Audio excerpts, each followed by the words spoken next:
Olá, eu sou Thomas Traumann e esse é o podcast Trauma Traduz, o podcast direto no ponto.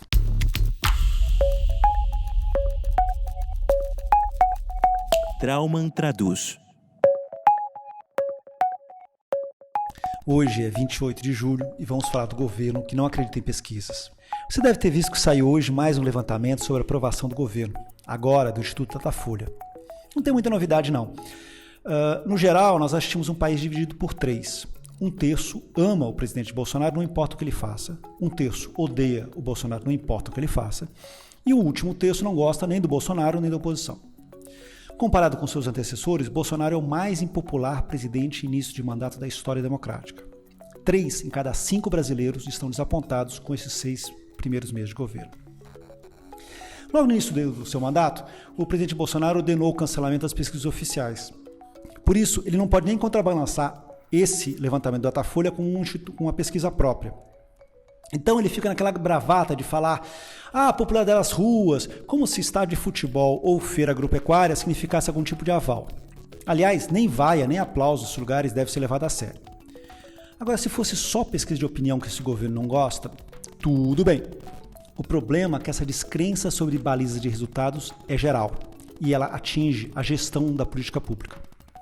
O ministro do Gabinete Institucional, o ministro Augusto Heleno, que chefia o Serviço de Inteligência brasileiro, ele coloca em dúvida os monitores sobre o desmatamento da Amazônia. Sabe quando são feitos? Eles são produzidos com base em fotos de 9 satélites diferentes que sobrevoam a Amazônia durante todo o dia e durante todo o ano. É um dos sistemas considerados mais precisos do mundo. E o ministro duvida dos números, basicamente, porque eles não dizem o que ele gostaria que eles dissessem. Mas não é só o ministro Heleno que tem uma questão com os números da Amazônia. O ministro do Meio Ambiente foi à Globo News na semana passada para literalmente inventar uma nova matemática. Fez contas erradas, afirmações falsas, tudo para minimizar o fato de que houve um crescimento do desmatamento da Amazônia esse ano.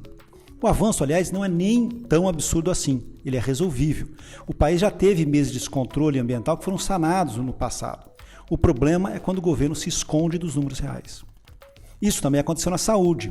Por motivos ideológicos, o governo acabou de uma vez só com os contratos com os médicos cubanos do programa Mais Médicos. Disse que substituía rapidamente os cubanos por brasileiros. O resultado foi uma catástrofe.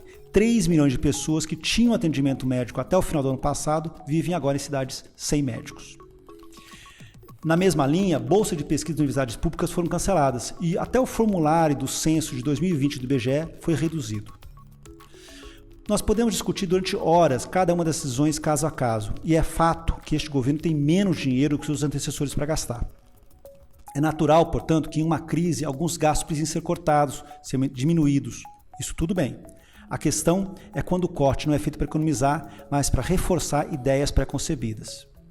Se não houver um levantamento sério sobre a preservação da Amazônia, como é que se vai defendê-la? Se as universidades não têm bolsas para seus mestrandos e doutorandos, como é que vai produzir conhecimento e inovação?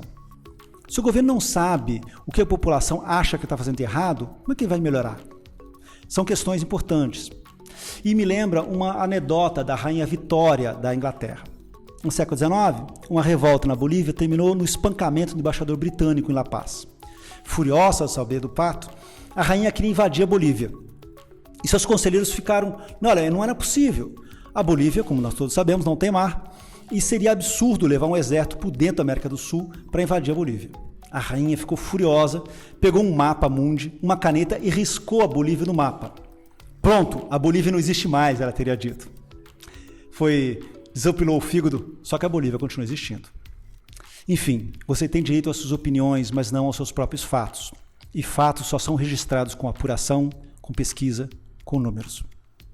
Eu sou Thomas Traumann e esse foi o podcast Trauma Traduz. Eu volto amanhã.